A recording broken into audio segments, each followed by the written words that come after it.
Running the Boston Marathon is a dream for a lot of people.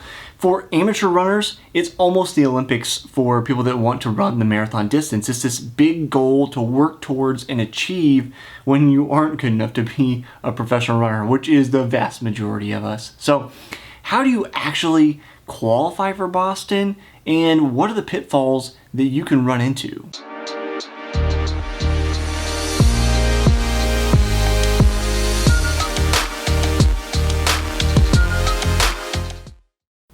The first thing to realize is that Boston is kind of a mecca for runners, which is probably why you're here trying to figure out how do I actually qualify for Boston.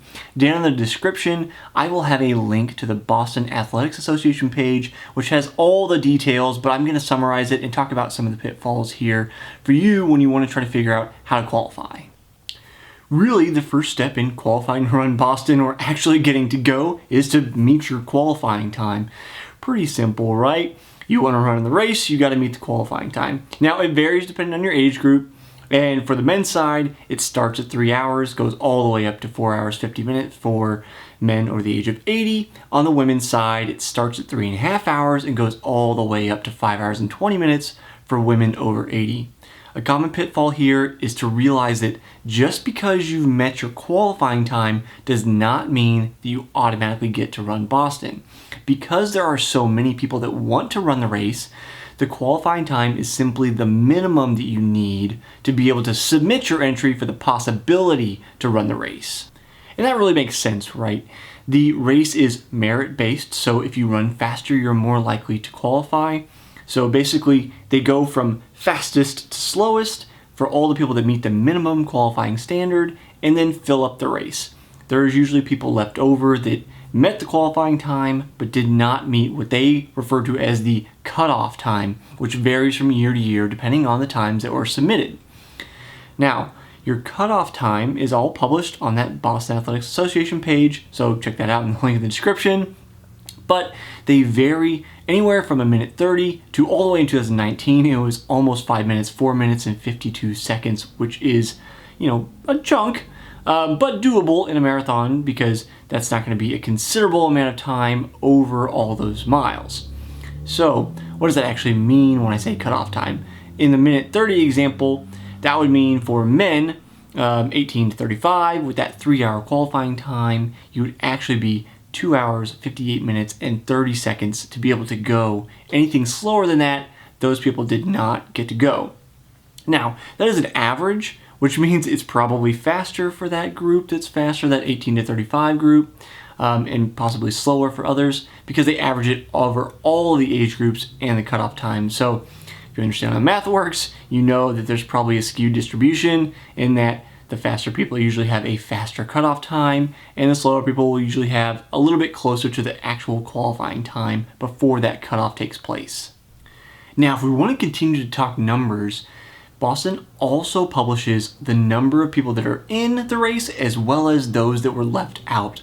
And on average, of the people that qualify, meet that minimum qualifying time, 10 to 20% are left out. So, although that's a little bit scary to say, I don't want to be left out, you also know that if you have the physical capability to meet that qualifying time, the vast majority of people that are eligible do get to race Boston. So make sure you get in on a fast course. That's always nice. That's a little bit of cherry picking, but know that if you qualify and you enter, you are most likely going to be able to run the race. Now, one of the other qualifying pitfalls that you can run into is running a marathon course that is not certified.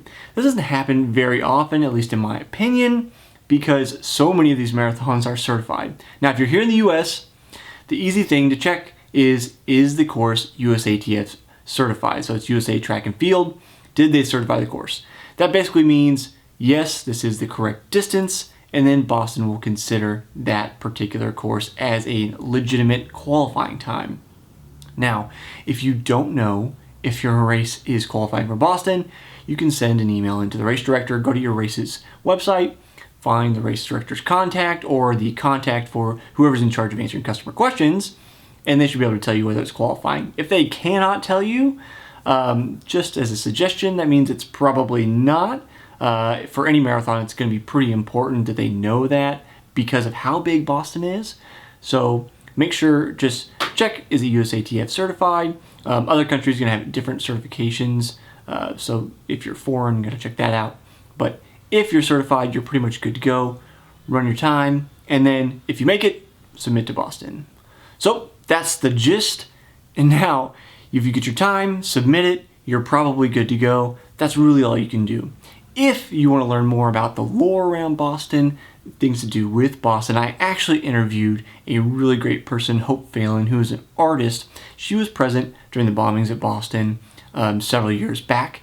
And from that, she's kind of become an integral part in the Boston community by painting scenes of Boston and runners. And also, she's actually showed her paintings at Boston at the race through a corporate sponsor. So if you want to check out my interview with her, see her work, that interview should be popping up on the screen right now. Really wonderful person to talk to. So I'll see you next time on the next episode of Runner's High.